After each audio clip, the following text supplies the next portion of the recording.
Next, on Book TV's Afterwards, Stephanie Land discusses her path from working as a maid to earning a journalism degree and later writing about the working poor.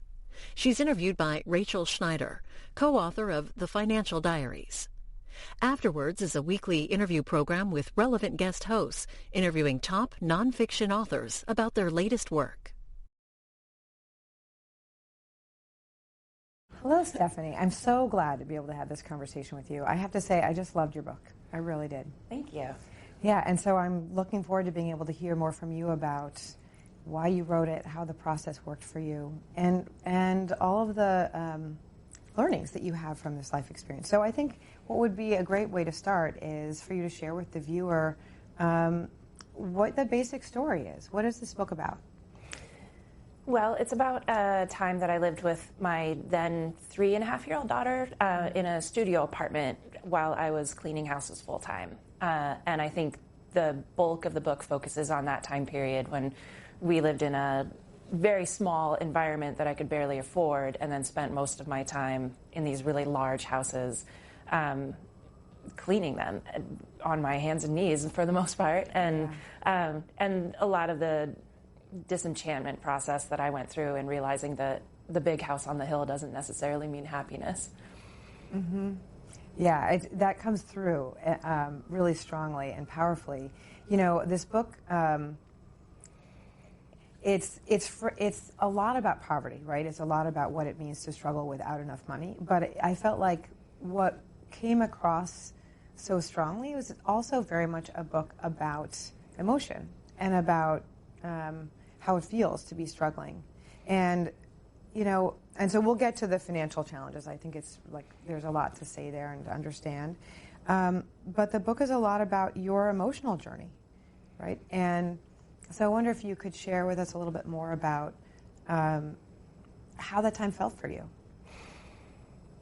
I mean, the first thing that comes to mind is definitely bewilderment. Just not really understanding what was going on. But I also felt very marooned and isolated and very alone. And alone in a way that is kind of all-encompassing. Like, I didn't have anything to fall back on. And through all of that process, I think I learned to rely and depend on myself, which was empowering and strengthening, but also very hard. I'm still that way. You know, like, the only person I depend on is really myself. And so I think, you know, that has caused me to not ask for help from others, which has been detrimental, I think. And I need to constantly remind myself that, like, I can actually ask for help. But a lot of that time period was I think disappointing and kind of sad at times, but strength building, I guess. Yeah, I'm realizing we should probably go back and and say more about, like, you know, how you got to that place. So you, by the time we meet you in the book, you're already a mom.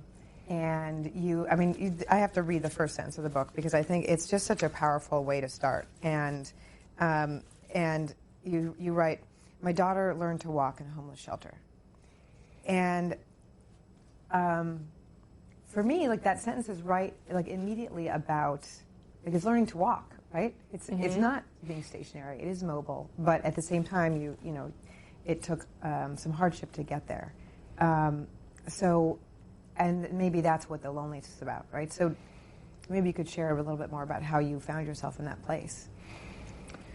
Well, I got pregnant, obviously. Right, clearly. And, you know, at the time of deciding to continue with that pregnancy, I assumed that I would be supported by my family, by my daughter's father, because that I couldn't imagine not being supported. I couldn't imagine being in that place, in a homeless shelter. And, like, that didn't even seem like a possibility to me at the time.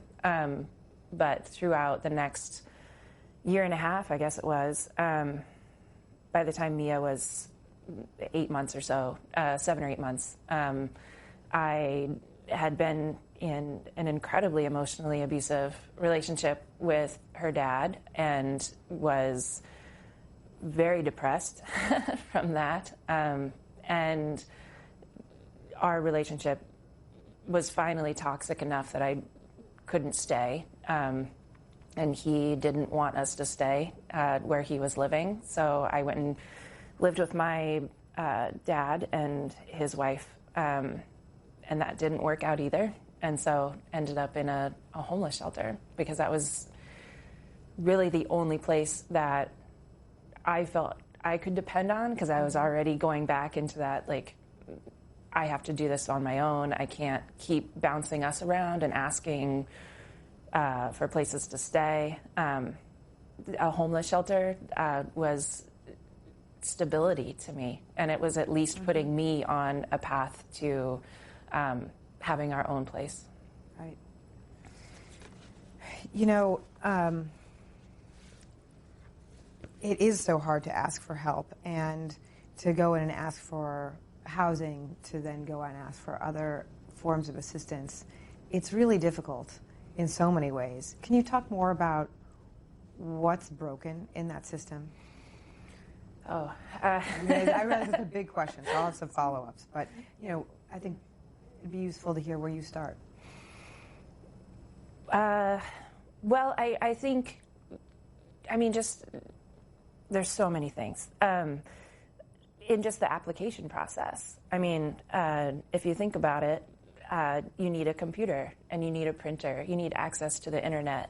You need a working phone, because a lot of times they'll call you and have an appointment through your telephone. And those appointments, the recertification or just an application process are during the workday for most people.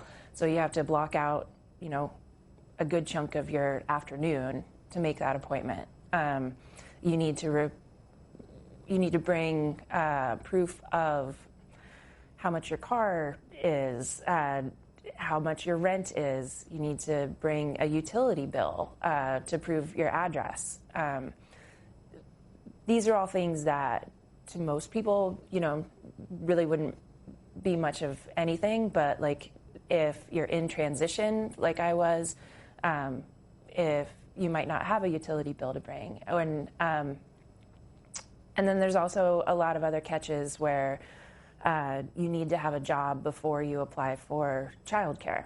And so if you already have a job, then you already need childcare. And then, so then you have to go through that application process while you're trying to figure out what to do with your kid while you're at work or applying, or there's so many things that I think most people don't even think about because it's normal to them to fill out an online form, but for a person with nothing and no means, it's hard to get to a library or, you know, another place, and especially when your main focus is trying to work. Right. Yeah, and in addition to just how logistically challenging it is, it sounded like there are also tons of places where the system that's in place makes assumptions about the people who need help in the first place, right? That pile on to the pain of having to go and ask for help in the first place, and make it even harder by assuming that you wrote about a class you had to take at some point. So like you should share that story.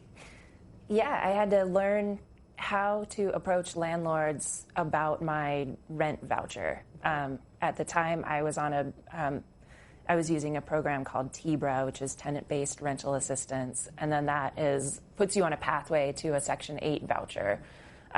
Section 8 it's like a unicorn of all the vouchers that they have. Many people aren't even accepting new applicants because the wait list in some places is 8 to 10 years long. And a lot of landlords don't like rental vouchers because the money comes at mid-month or something, but there's a lot of stigma involved. landlords assume that if they have some kind of rental voucher, then they're going to trash the place, or they're going to leave it incredibly dirty, or there will be multiple families living. And I mean, all the stigmas surrounding low-income families are held in that rental voucher. And so the class was learning kind of a sales pitch of how to approach a landlord with it. And people in the class spoke up and said, like, this isn't how it works. There's so much discrimination. And he didn't really even like discuss that with us. It was just all like looking at the positive points in trying to get a home with this voucher. Right.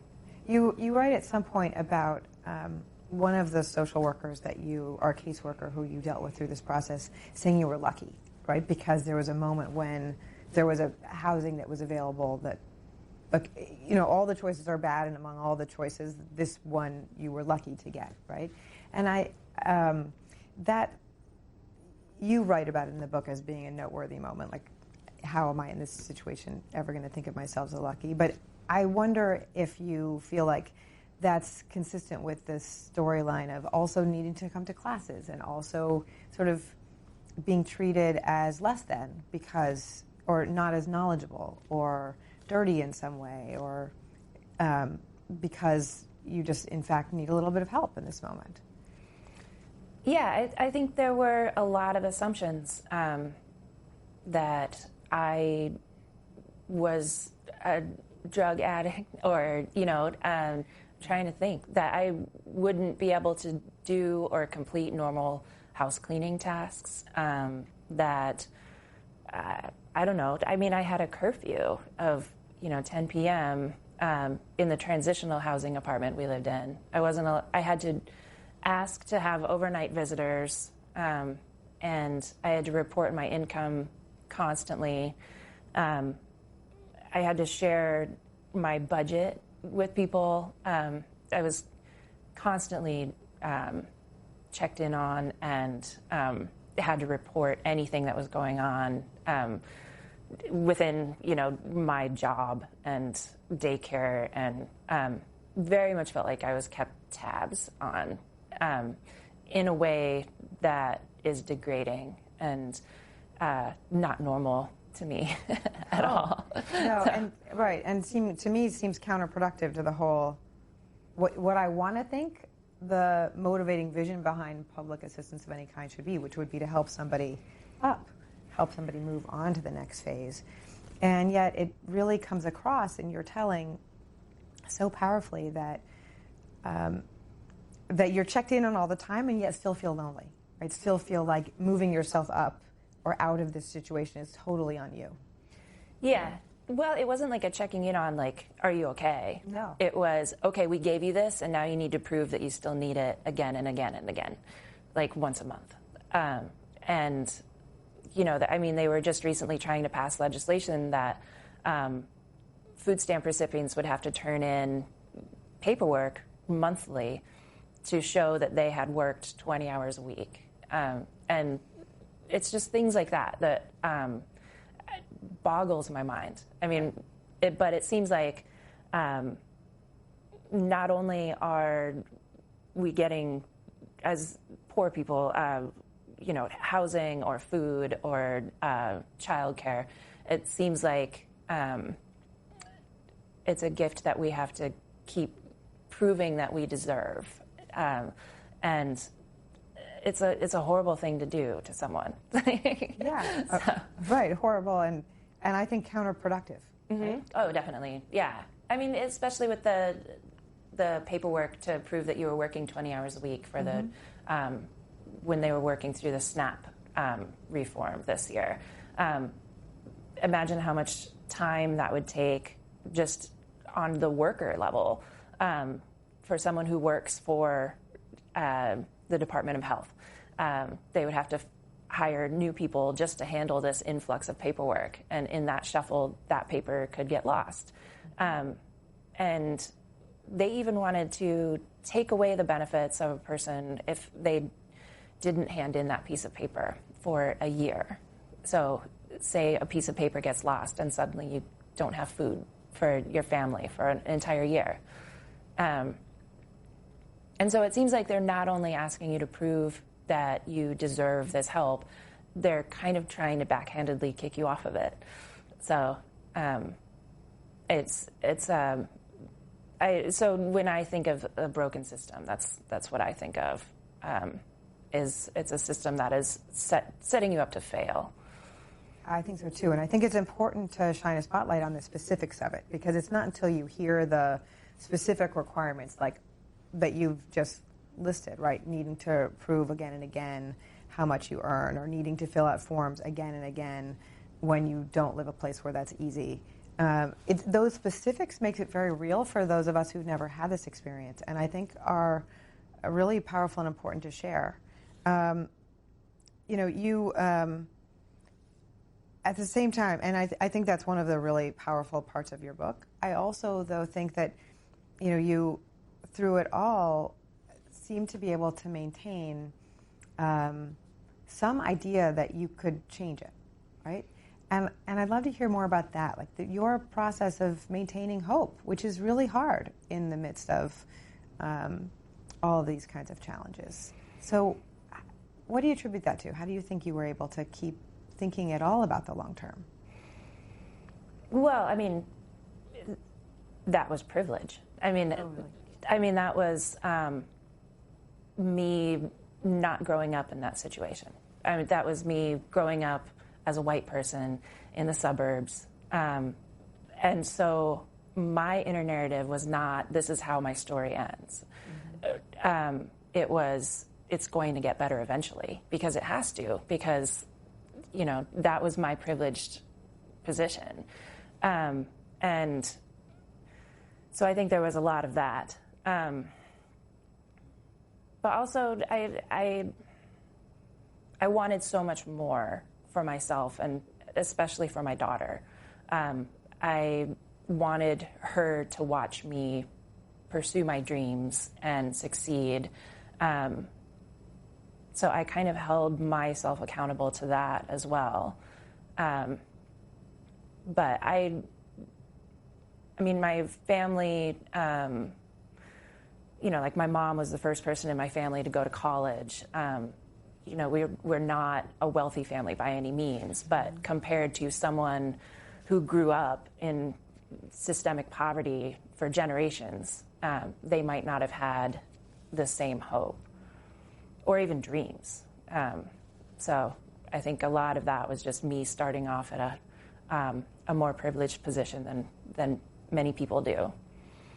It's interesting to hear you describe it that way, because what also comes across in your book is the idea, you write at some point, I think, I'm going to pull the exact sentence because it resonated so strongly to me. You talked about the idea that even dreaming seemed like something I couldn't afford.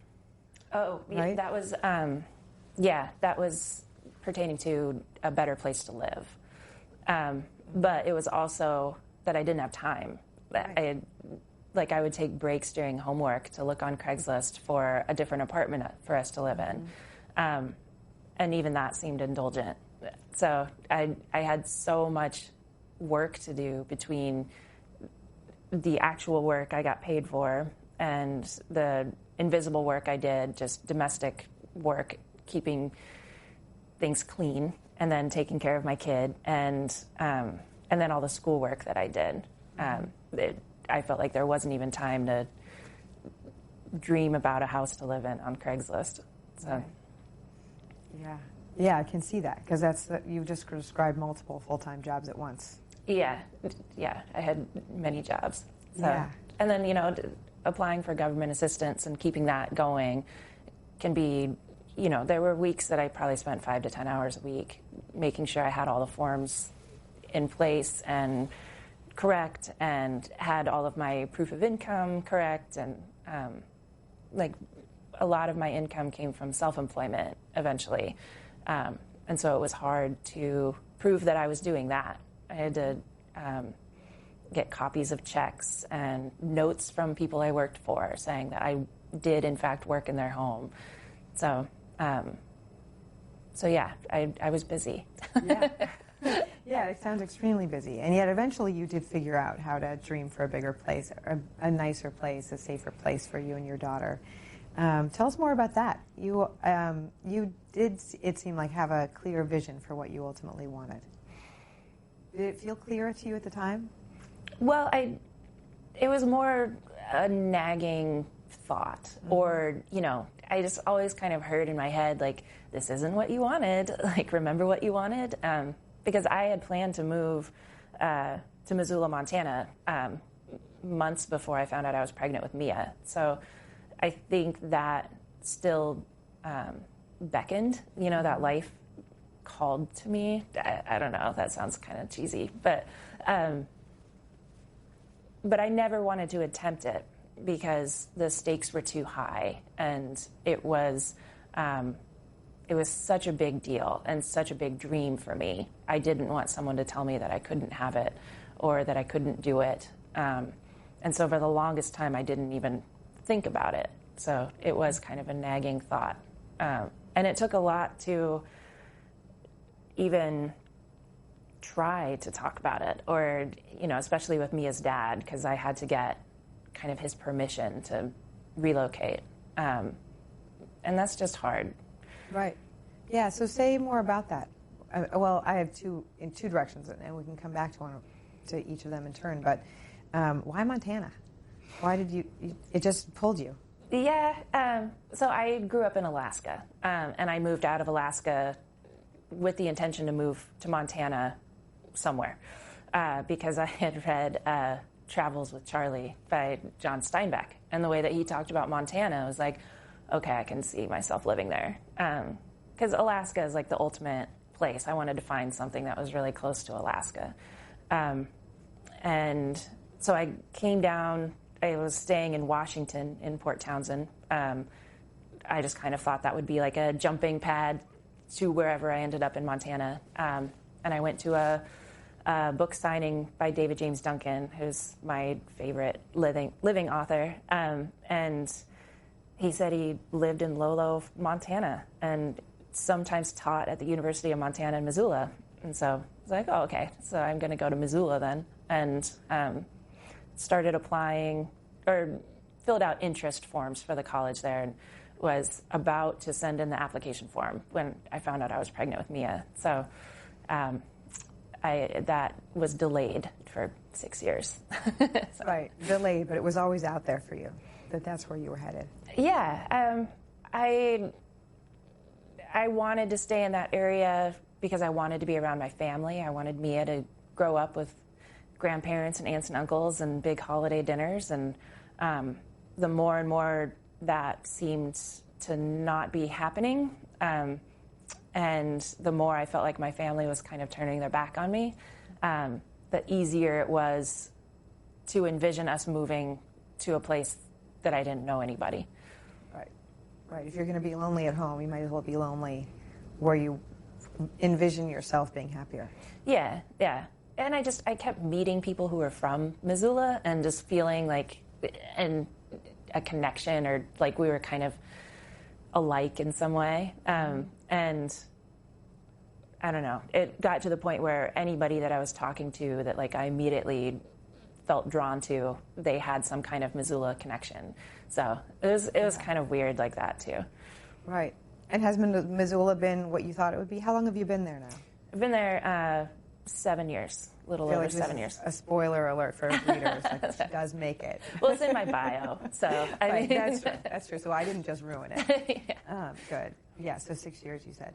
7 years. 7 yeah. years. Yeah. Been there for a long time, and it's great. I love the community there. There's a huge community of writers.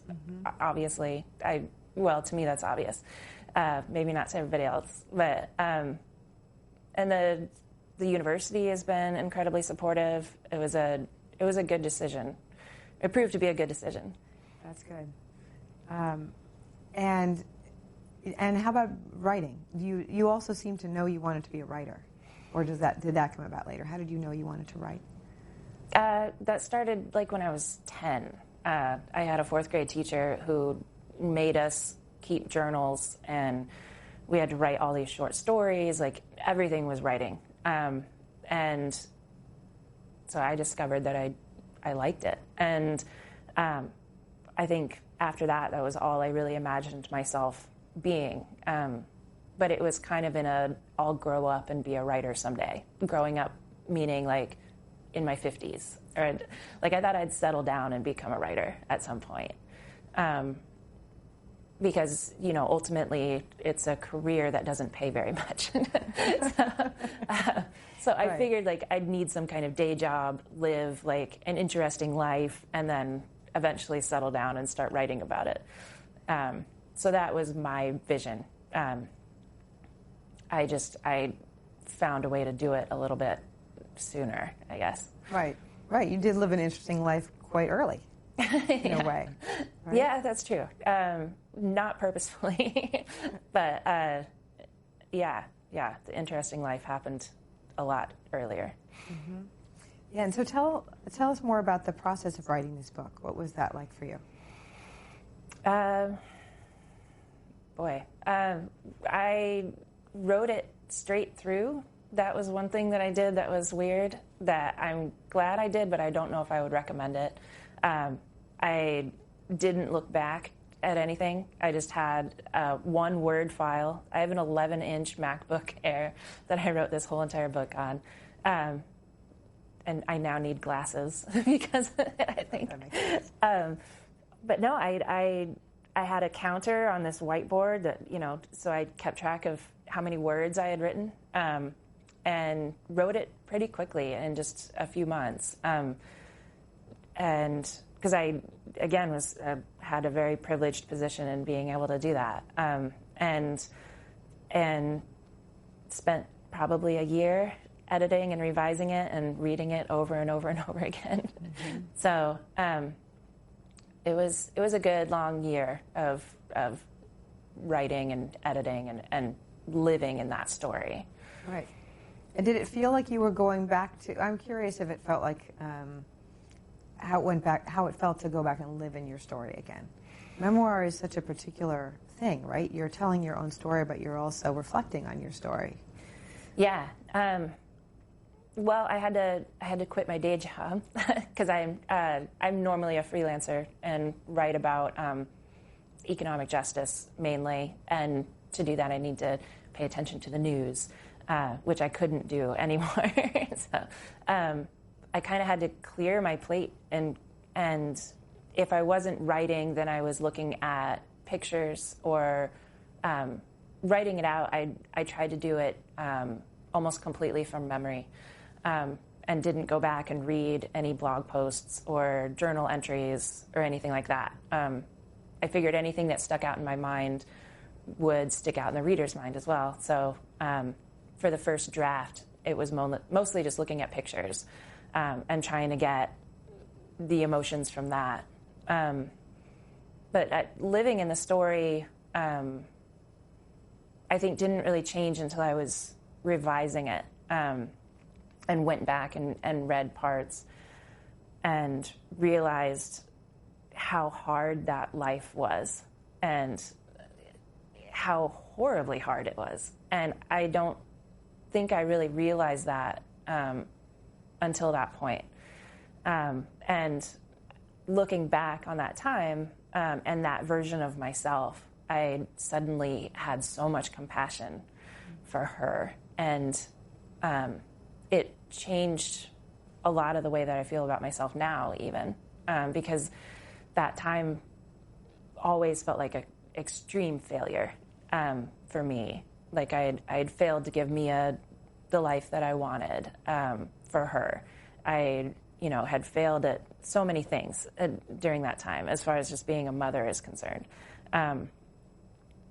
But I realized through the editing and going deeper and deeper and deeper into the story, like, oh, that was actually really hard. Like, good job. Yeah, that's good. I'm so glad to hear you, like, as a reader, right? So when you read somebody's story like this, you feel invested. I feel like I know you in a way that I don't know you, right? Because when you write memoir, you're sharing so much of yourself. So I feel really glad for you that that's where you are. certainly as a reader, what comes across is the powerful experience of being a mother, and how much you just did absolutely everything you could to be there for Mia. So it's really it's remarkable that I'm glad that the writing process gave you some insight into that as well. Yeah, but I think it also, the writing process gave me permission to realize that I can't do that all the time. Like, I can't be there for her. But I think I always felt like I was never enough for her, and I could never be enough. And so I tried and tried and tried to be there for her as much as I could. But I think in realizing that that's not a failure on my part, I also realized that it's okay to give myself permission to not be enough for her. Because as one person, like, and she's, almost 12 now, like, there's no way that I can be everything. So I've learned to ask for help with that, like making sure that she has people in her life that she can talk to and bounce off of and depend on more than just me, because I can't be there every moment of the day. No, and that part read as universal to me, right? So I'm a mother and I have a daughter similar age, and even though I've had a much easier go of it than you, and I had my child surrounded by help in different ways, there's just a part of that in being a mom, of wanting to give your child everything and knowing you can't. They'll ultimately have to rely on others and rely on themselves. But say more about why it's so hard to ask for help. You wrote something in the book, and you mentioned this earlier in our conversation as well, but there was a piece in the book I wanted to make sure to ask you about, the idea that that asking for help is hard. And at some point you wrote that it always seemed as though there were plenty of people who would need help more than you did. So that's a barrier to going to ask. Mm-hmm. But and some of it obviously is that our system makes it really hard for people to ask for help in the ways that you've described. But why do you think it's so hard to ask for help? I mean, you're kind of told not to, over and over and over again, through social media, through people talking about welfare recipients needing drug tests, or, trying to shame people. There's the narrative of the welfare queen, or sitting on the couch eating bonbons all day, or like all of these little taglines that we associate with people receiving government assistance. And so it really seems like the general consensus is like we're taking advantage of the system, and we shouldn't be, because we're not working hard enough.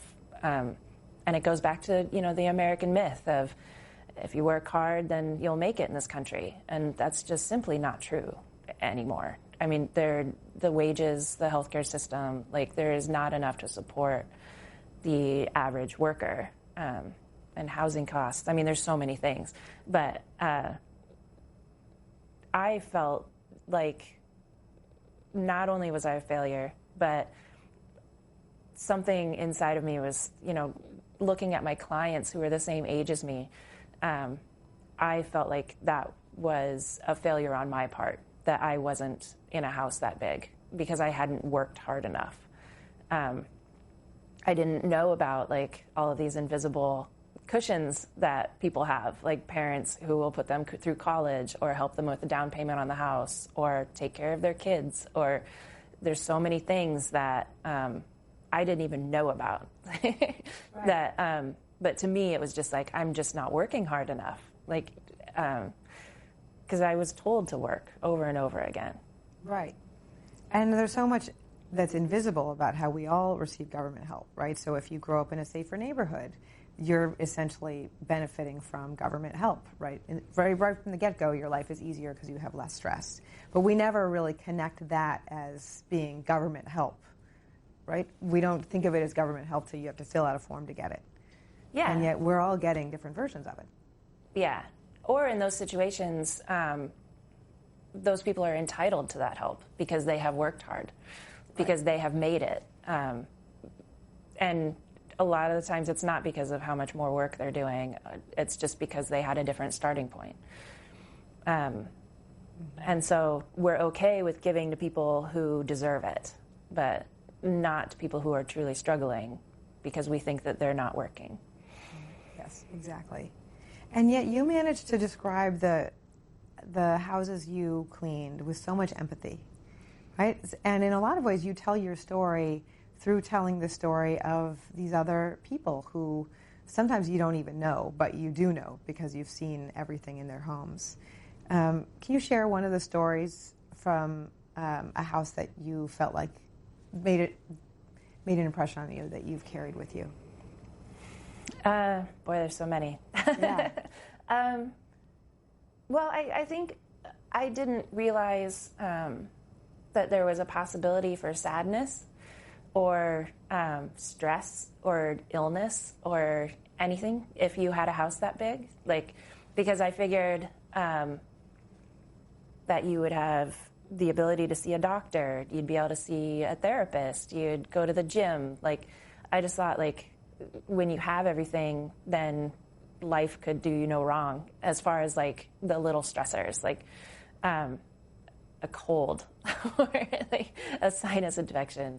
And there was one house in particular, I call it the porn house in the book, for reasons that you can imagine.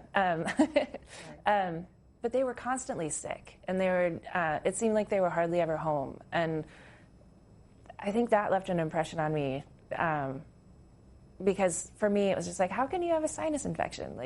Couldn't you just go to the doctor? And I mean, they had, because they had antibiotics and all these medications all over the place. But I always associated Mia and I being sick because we lived in horrible housing conditions that made us that way, or that I was working all the time, or that she was in a really bad daycare. So I don't know, that was one thing that kind of left an impression on me, I think the most. Really? Yeah, I mean, there are others too, but realizing that people in nice houses could get a cold was a big one for me. Right, and it seemed like there was also not only were they physically ill, but they were emotionally not necessarily well, right? You tell the story of their house as a story of a relationship that's broken, right? When you talk about them, essentially the two partners not living in the same room. Yeah, they slept in separate places, at least some of the time, and I don't know if in that house particularly, but I saw a lot of prescriptions for antidepressants and anti-anxiety or sleep aids or things like that. And for me, naively, I thought that was another thing that wouldn't touch you if you were happy and wealthy or at least much better off than I was. Not in a way to shame mental illness or anything like that. But for me, it was just another thing, a lot like the common cold, that I thought wouldn't touch people in those situations. Right. We tend to think that material comfort will insulate us from so much that in fact is just part of the human condition or needs other help. Yeah. So it was surprising to see a lot of prescription bottles and a lot of aids to help get through the day. Yeah, exactly. And a lot of anonymity. That was what was also very surprising to me. I mean, you started our conversation by pointing out the loneliness of that year, or that period of time, and the sort of being surrounded, just the sort of the constant aloneness of being in somebody's house and taking care of their house, but then never seeing them, and going from there to school and then to homework. Do you think that loneliness is often a part of, how much should we generalize from your experience? Is loneliness a big part of the experience of poverty? I think so. I think it's incredibly isolating. I think many people do that as a defense mechanism for themselves. The further they feel away from that situation or the possibility of it ever happening, and kind of disassociate themselves with anything similar, the less they believe that that could ever happen to them. And so I think that's where a lot of the social stigmas come from, like the using food stamps, or the scene in the book where I'm using the WIC checks and upset everyone around me because I wanted a special kind of milk or something. You feel that on a daily basis. You feel how upset people are with you because they, again, feel like you don't deserve it, or you're taking advantage, you're using their hard-earned taxed money, or the money that they put towards taxes. Like I was personally using that to buy candy for my kid's stocking or something like that. There's a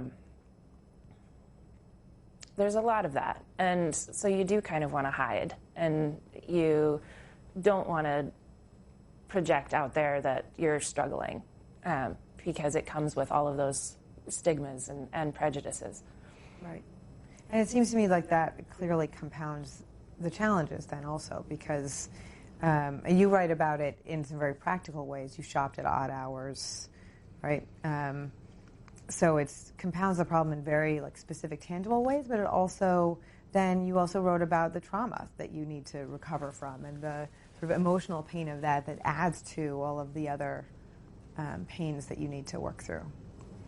Yeah, I mean, I definitely didn't feel like I was a contributing member of society, but I started to get the feeling that I was in the dregs of society,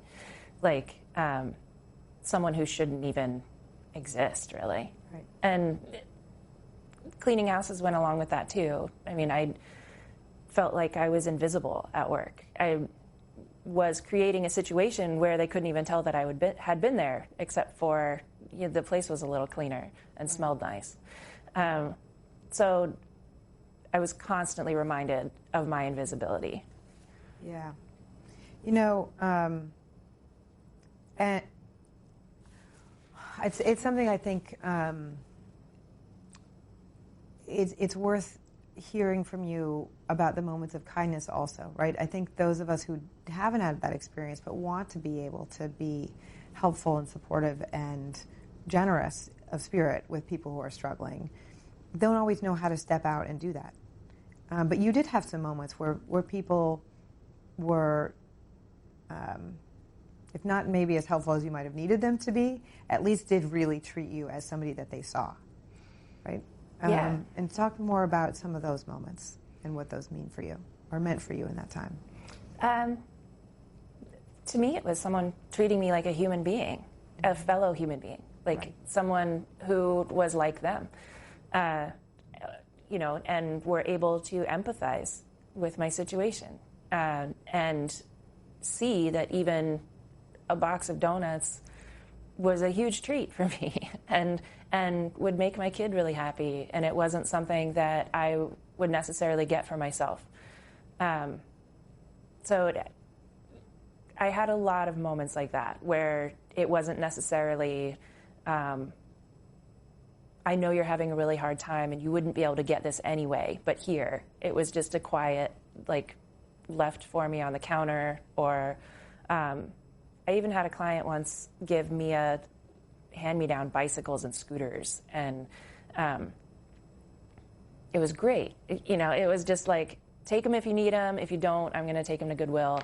Right. But I wouldn't have been able to afford those things otherwise. And I didn't need to come out and say that, but it was still really nice just to have that gift. Right. And there's a beautiful passage that you write about a snowstorm, and you and Mia trekking through the snowstorm for a sled. Yeah. Yeah. That took all day. It was 3 blocks, but the snow was up to Mia's waist pretty much. So it made for a really fun adventure and a really fun day, and we got a sled. Yeah, exactly. And your bond with each other comes through in that story, and that we've all had those moments of if we have lived on someplace where there's winter, you have these moments where you have a small child who's willing to bundle up and go into the snow, and yet it's a massive undertaking. Yeah. And both fun to bundle up and enjoy the storm when you get back, and also, just a moment of quiet in an otherwise challenging life. Yeah. And I think that was when I decided to really start focusing on my writing as well. And the writing at that time was an online journal that I had. And I think that day is what those moments that I had, those like moments of connection with her. And I knew that if I didn't record those in some way, they would eventually like drift away into like the outskirts of my memory. So that became a meditative process, I think. Not only striving to have those moments and striving to have something to write about in the 10 minutes a day that I was trying to keep myself accountable to, but also just in focusing on that time period or that activity or just that connection that I had with her. Because my life was so chaotic and everything felt like it was swirling around me all the time. So I think having those moments with her kept me centered and present. Yeah. And didn't you, there was something that I'm not remembering well, unfortunately. Didn't you change the title of your online journal at that point? Yeah. I think I had it as like drama as literature for a long time. It was some class that I saw that the title of it was funny. But yeah, I changed it to Still Life with Mia. And it stayed that way for quite a while. And was that blog available, it was out there, public? Yeah. I took down most of the posts, or made them private, so that they're not public anymore. I did that when I started taking writing seriously in college, because I thought, like, a real writer doesn't have a blog. Or so I kind of like hid that and pretended that it never happened. But then it, as my freelancing career was starting, I started writing entries for it again, just to have some proof of my writing somewhere. Right. Exactly. Yeah. But Still Life with Mia, like it is really evocative, that moment in the book when you talk about that it was a shift for you mentally of like, I'm going to embrace the positive moments that are here and that'll fuel me forward. Yeah. That's how it comes across anyway. Yeah. They weren't always positive moments, but they were moments, I don't know, I want to say like primal, or, just like the mother-daughter connection or mother-child connection that only you can have with your offspring. So there were moments of hardship too, and struggling and wants, but there were some positive ones too. Yeah. I appreciate you making that clarification. And that is how it comes across in the book. More about this innate, almost very difficult to put into words, bond. Yeah. I mean, Mia's a very strong-willed, stubborn, very incredibly smart child, and she has been that way since she was born. I mean, I had to stay 2 steps in front of her mentally almost all the time, or she would just school me. And that's hard when you're stressed and you're tired and you're exhausted and just cannot, read another story at 8:30 at night. So yeah, she was I don't want to say handful, but she was a challenge. Right, pushed you in all the ways that kids can do. Yeah. And has she read the book? She has not. She read a chapter of it. I had a conversation with her before I left for New York, because I had originally told her that once the book was out that she could read it. And now I'm going to be gone for the next month, so she has to wait a little bit longer. But I kind of want to be there with her to answer any questions. There's a lot of stuff in the book, especially about my relationship with her dad, that could possibly change her relationship with her dad, or change her relationship with herself, or, make her feel a little less valued. And so I want to be there, not only to reassure her, but just to answer any questions she might have. Right. But I can imagine it's also going to be really weird for her to read a story about her that she didn't write. So I tried to be really mindful of that in writing the book. I didn't want to turn it into her story, because that's not something that I can tell. But, I mean, there's a lot of things in there that she might be embarrassed for someone to read when she's, 17 or 18 years old, or dating, or I don't know. And I hope she likes it. Oh, I'm sure. And she's at that age, too, of where everything's self-conscious anyway, like entering into a period of time where you're figuring out who you are. Yeah, she's starting middle school next year, and I feel for her. Yeah, exactly. Makes sense. But I'm glad we had a chance to talk about that piece, because this book comes across so much as a story of motherhood, and your relationship with her is really beautifully told in it. Thank you. We really have talked about all of the things that were on my mind as I was reading through this book, the ideas about empathy and how you maintain it, the ideas about how you maintain sort of, can't even use the word balance. Like, I think of this book as so much about your struggle and like maintaining a way to look forward, even as you are really stuck with having to balance so much in the present. I'm curious if there are other themes that you would want readers to take from this book that you want to make sure that we can talk about here. Well, I mean, really, I hope the book creates an air of compassion, and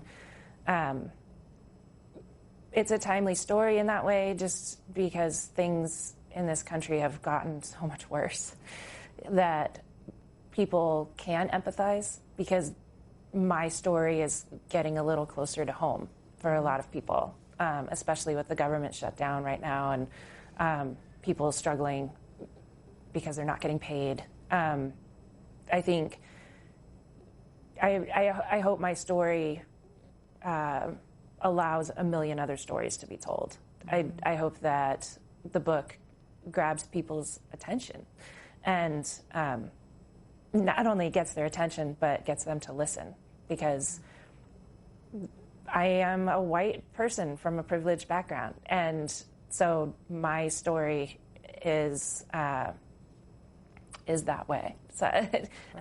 So my story is in that category, but I would love to see more come out from more adverse situations, and I would hope that people listen to those. Yeah, absolutely. As would I. And and I also think there is a commonality here. I think it's really valuable to be able to see that somebody who, as you describe, is white and starts out in a suburban life can end up here. So can any of us, right? But for any number of things that go right or wrong in our life, and to be able to make that point in a broad way, I feel like is very powerful, and hopefully can help to help people to see themselves in the stories they read in the newspaper about the government shutdown, for example. Yeah. I think definitely. The more people realize that it could happen to anybody, like their neighbors or their aunts and uncles or nephews and nieces, people who are close to you, it's pretty easy to lose everything and to suddenly find yourself without a home. So I would hope that the more people are having to reach out for help, the more compassionate we feel towards people who have been asking for help for a very long time. Yes, absolutely. Well, thank you so much. I think this is really a wonderful book, and I hope it does get all the attention that it deserves. Thanks for having this conversation. Yeah, thank you. This was great.